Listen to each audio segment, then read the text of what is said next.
everybody, how are you doing? I hope you are having a great day. So today we are going to talk about me. You. Yes, it is going to be a very narcissistic video. Yeah. Because today I would like to share my language learning journey. Obviously English language learning journey, and how I learned it, how I became fluent, what I did, how I did it, and all of the details. So it's probably going to be quite a long video because it was a hell of a ride. So sit back, relax, get a cup of tea or a glass of wine or whatever you fancy, and let's dive in. So once upon a time there was this girl in the Czech Republic, in the middle of nowhere, in a little shithole. Yeah, this one. So I'm from the Czech Republic, obviously, and in the title of the video I said how I learned it by myself, right? But just to be 100% transparent, I did have English lessons in primary school and in secondary school. But there is a big but. Textbooks, translations, lists of vocabulary with, you know, just a word, just a translation, no speaking, no listening, no practicing, nothing. Just the input and write a test. That's about it. It was basically just a couple of lessons on Duolingo.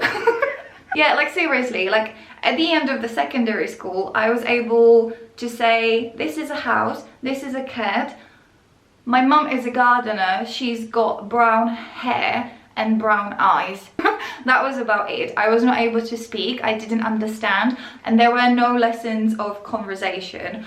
Or actually, no, in the last year of secondary school, we had it, and do you know what it looked like? 30 people, yes, 30 people in the classroom, a native speaker, yeah, who spoke Czech to us. And he was going over the students like one by one, asking the same question. For example, what's your favorite season? And you said, I like summer because the sun is shining. Good, next one. Like very beneficial, very beneficial. Like it was just shit. I did learn the basics and we like studied the grammar a little bit, but I didn't like it, I didn't understand it. Actually, fun fact, in the last year of secondary school we started to talk about those perfect tenses, like present perfect, past perfect and whatever, and at that time I was adamant that I don't need them. If in my language I can manage life with only past, present and future, I'm good to go. I don't need that shit. So actually I was like, fuck it, no, I'm not doing that, I'm not studying that. But then I tried to study college, right, and I did like 2 years and something, but I dropped out because I didn't like it. I felt like it was like a waste of time. So instead I started to work, yeah, and I started my amazing career as a receptionist in a hotel. Yeah. That means shit conditions, shit money, shit boss, shit everything. So I was not really like happy there. And there was this moment, a native English speaker came in and he started to talk to me and I couldn't say a word. I couldn't say anything. That made me feel pretty bad because I was constantly on a hunt for a better job, and I was searching the adverts on the internet, and I started to feel that, you know, English might be important because I saw, you know, English everywhere, and I was like, oops, you know, like if I ever want to change my job, and I really wanted to change my job, I should probably learn it somehow. But I didn't have money for lessons, I didn't have time for lessons, so I was like, how can I learn it? What can I do? So I started to watch films and TV series in English, and I started with Gilmore Girls, yeah, because I knew it through and through. It was on TV every single day at that time, obviously in Czech language, and I really loved it. I loved the sense of humor, I loved the atmosphere of it, so I downloaded Yes, downloaded. At that time we were downloading.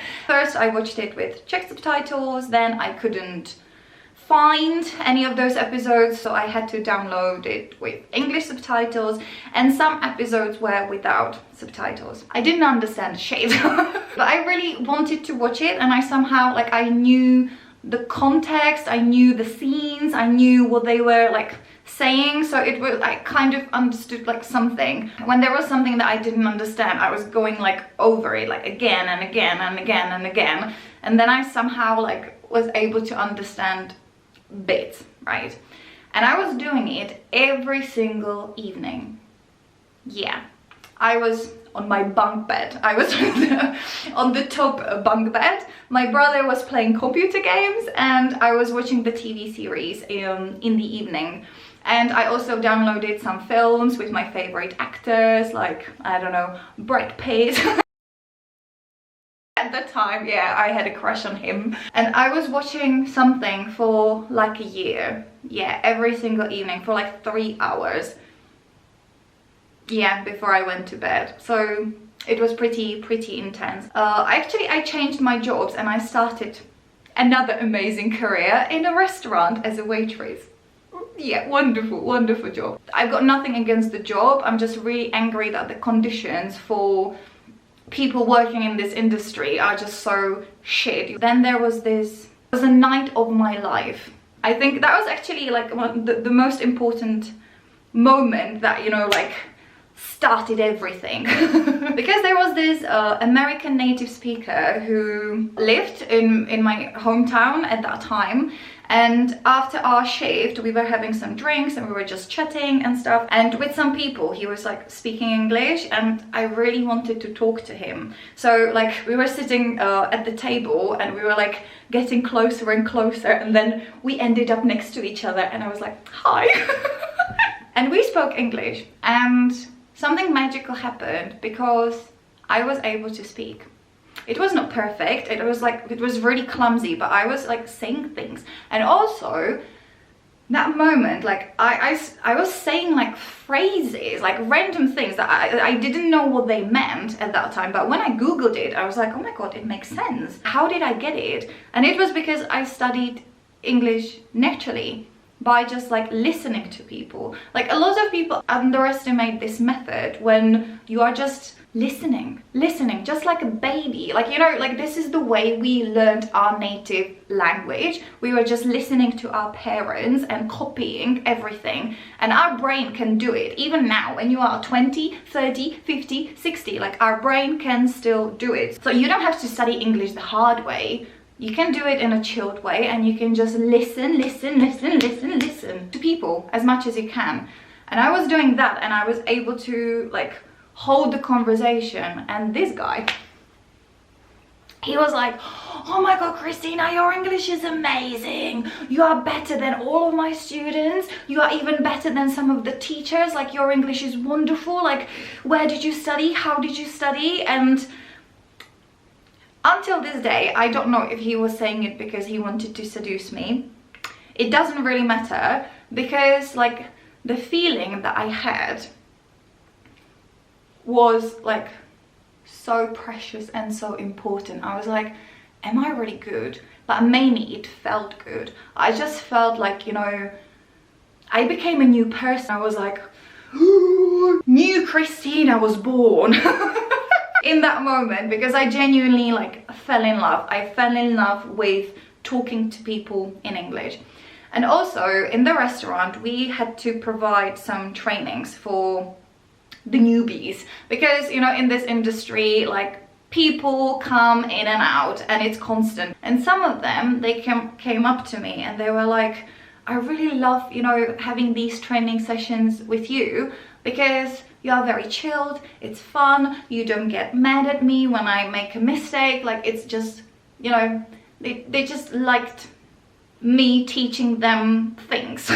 I was like, oh my god, like I love helping them, and apparently I'm really good at English, so we can combine it. I can become an English teacher. Wow. And once that idea got into my head, it never left. It was growing, and every single day, like, my desire to do that was like bigger and bigger and bigger. I just couldn't stop like thinking about it, and I was like, okay, so how can I do that? How can I do that? What are the possibilities? Yeah, I was like, I can study uni. But when I was contemplating on my plan, because I spent a little bit of time at uni, and the system, like the education system, was exactly the same as in primary school and in secondary school. And I was like, yeah, so I will study for like 3 years or 5 years or whatever, and it's probably not going to be as beneficial. So I was like, yeah, maybe I can go to an English speaking country. And again, the idea grew and grew and became like more intense. I was toying with the idea of going to America, but America is quite far away from Europe, so I actually thought that it would be better for me to go to the UK. And I had to change the accent. I had to change the content that I was listening to, because until that I'd been consuming only American English, and British English is a little bit different, as we all know. So I started to watch the Tudors, actually. Yeah, because I had a crush on the main character. I started to watch that, and oh my god, it was a shock to the system. I didn't like it. I didn't like it. It actually sounded German to me, but I was like, if I don't want to be like so far away from my family and friends, then I have to go to the UK and I have to go through it. And I fell in love. I fell in love with the accent and with the culture as well. I started to watch some videos on YouTube about English cities, English culture. I discovered teaching YouTube channels. I was watching a lot of like YouTubers, like English teachers on YouTube, but I was not speaking as much. Like, I had my lovely experience with my American friend, but that was only one time, and I was like, I need to speak. If I want to go to the country, like, I will have to communicate with people. I was like, how can I speak? Because I didn't have money. Yeah, the surprise, I was working in a restaurant and I didn't have any extra money. Yeah, I was like, how can I practice English by myself? How can I speak by myself? So guess what happened? My activities were born. I went onto this website and I printed out some questions, and I was just sitting in in our bedroom, and I was just going through the questions, and I was just talking to myself. And it was weird. It feels weird at the beginning, but then I was seeing that I was getting better and better. Speaking to myself in the room was not enough, so I actually started to do it outside. And I had my phone, and when I was on the street, I was pretending that I was on the phone with somebody, and I was speaking English to myself outside, like a whoo-hoo. So basically what I was doing at that time was just listening, watching something every single day for many hours and talking to myself. As I said before, like, I had like random questions about any topic, so I was getting like comfortable with speaking about different things. And actually it turned into a diary, because I was describing my day, what happened, how I felt, and then boom, on the 21st of October 2014, I packed my bags.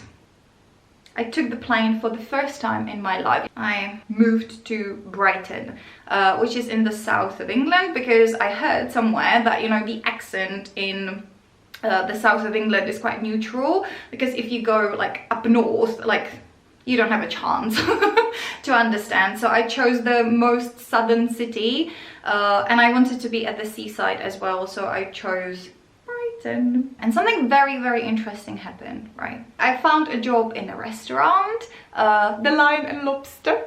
If you ever visit Brighton, go to the Lion and Lobster. It's a really cool pub. And as I got there, everybody was asking me like, how long have you lived here? And I was like, yeah, this is the week number 1. Oh, this is the month number 1. And most people were telling me that, oh my god, like, you sound like you have lived here for like 10 years or something. And I was like, I don't think so. Like, I didn't believe them. Like, I've got my issues with like confidence and self-esteem, so that's something that I should probably like work on, but I'm not a very confident person, so I just didn't believe them. Speaking English was really like difficult for me, and like being like spontaneous and like reacting and all of those things. I remember when we were having drinks after our shift and we were sitting in the pub and everybody was talking and I was just not like able to speak. I just couldn't like react you know, fast enough. When I wanted to say something funny, you know, like I had to go through my head and I had to like kind of like translate it or whatever, but you know, by the time I was ready to say that, like the conversation was over. So it was really challenging, but most people were saying like, oh my god, like, you know, it sounds like you have lived here like for like 5 years or 10 years or something like this, and I was like, it doesn't feel like it. So like until this day, like I know that, you know, what is happening here and what is coming out are two very different things. So you may not feel confident about your English, but your English could be on a pretty good level. And I know this every single day when I say this to my students, like, oh my god, like you spoke very well today and it was a really lovely chat and your English is improving and it's amazing. And they're like, no, I don't think so. And I was like, I know, I'm just saying this, you know, take it or leave it. Because I know that it's really difficult to believe people, because you just don't feel that way, you know. So I didn't feel really comfortable, but I was getting these compliments, and I heard other people who had lived there for 10 years, and I was like, it was not like I felt like I was better. I was not like comfortable and confident, but I could see that, you know, my English was a little bit better. It's so difficult to say that. Why is it so difficult? Yeah, confidence issues, yeah. And speaking to people, it was just like not enough. Although I was working and I found some friends and I was in touch with them, it was still like not enough. Although I lived in the country, I was watching English videos all day, every day. I had English in my ears all the time, and I continued practicing and speaking by myself. I bought a lot of books. I tried to read in English, speak in English. Like I was on a mission. Like I was like, this is my university. So I was studying a lot. I mean a lot. I actually bought these lovely books. This is the CPE Cambridge exam. Yeah, I've got loads of those, and I was going through it every single day. I used to wake up at 5 in the morning and I was studying. I was studying a lot. Overall, I spent 2 years in the UK, because there is this misconception about living in a foreign country that, you know, the information and all of those things, they just, you know, they get automatically saved in your head and you don't have to do anything extra. You just live in the country and things just happen. It's not true. It's not true. I met a lot of people who had lived there for a very long period of time. I mean like 10 years and something, and they were not able to put a sentence together because they were not speaking with the natives, or they were not they were just not practicing. They were just living in their communities. Don't expect magical things to happen. Like I think even when you move to a different country, you have to work really hard, and you have to study really hard. And just because my English apparently was on a really good level like before, I truly believe that you can get to a fluent level, like, you know, like really nice level of English even without living in the country, especially nowadays when you can just watch vlogs of the people who live there. Like it's not necessary for you to live in an English speaking country or a foreign country, because you can do it by yourself, and even there you have to work really hard. And even like now, I've got students who live in the UK and they are taking lessons with me because they don't look for the opportunities to speak with people and they don't study, so they feel that their English is not good enough. So don't expect anything magical to happen when you move there. Things don't happen automatically. It's a hard work. I mean, like, don't work hard, work smart. Study the way you want to study. Enjoy the process because it's going to take a long time, and you better enjoy that. You better have a good time. After 2 years and 2 months, I think, yeah, just over 2 years, I actually had to leave because of my health condition. but I didn't want to because I was definitely not feeling confident. Like, I could speak. I learned some pretty useless vocabulary from these. I was actually waiting for my confidence to show up so I could actually start teaching. And actually, if I had waited for my confidence to come, like, I would have been sitting on the Brighton beach until this day. Yeah, because confidence and like comfortableness or like speaking comfortably and confidently, again, are two different things. I think you can get to a nice comfortable level, but you may not be confident about English as well. But anyway, I was definitely not ready to leave, because the more people I met, the more I studied, I just saw that it's never ending. There was always something new. It was just, I don't know, I just didn't have the confidence, but I had to leave anyway. And I was like, fuck, like it's screwed. I fucked it up. Like, my mission failed, and I was definitely like not ready to teach. I felt pretty bad about my English at that time. I actually thought that, you know, when that shit with my health is over, I will go to uni or I will move back to the UK like later on. I didn't want to lose my English, so at that time I had a little bit of money. Tax returns. I wanted to get some English lessons with a native speaker, and I found this language school in my hometown and they had a native speaker there. So I went there for a little chat with the boss, and I was like, yeah, I would like to take lessons with a native speaker. And we started to speak English, and she was like, oh my god, your English is amazing. And I was like, I don't think so. And she was like, would you like to teach for me? And I was like, maybe. No, seriously, until this day, I just remember the feeling as I was leaving the language school. Like, it was like I had taken some drug or something. Like, I felt so excited because I got a job. I got a job as an English teacher. Yeah, and it was not because I felt good about my English or I felt confident enough to do that. It was just, I got offered that. And, you know, in 2017, in January, February, I started to teach, and the rest is history. Since that time, I've been teaching basically non-stop, apart from like a couple of months of COVID where like language schools were closed and I had to start teaching online.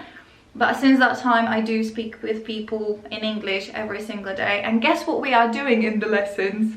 We are using my activities, because I seriously believe that. So what I would like you to take from this video is basically that you have to study. You just have to. I call it studying, but actually if you do it the right way, it's fun. Yeah, watch films, watch TV series, listen to podcasts, have your like target language or English in your ears as much as you can. Trust the natural ability of your brain to absorb the information and understand the context, and you don't have to like study hard. No, just listen and speak.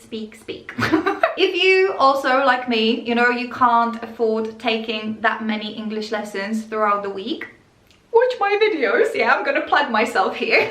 Because I make videos for you to practice self-talk, to practice English. I ask you questions, you can answer those questions, or you can write them into the comment section. And if you want to do exactly what I did but you don't know how, watch my videos. Whatever language you study, actually, you don't have to do it in English, you can do it in another language as well. That's possible, do you know? So I'm wishing you a fantastic day. Stay happy and healthy, and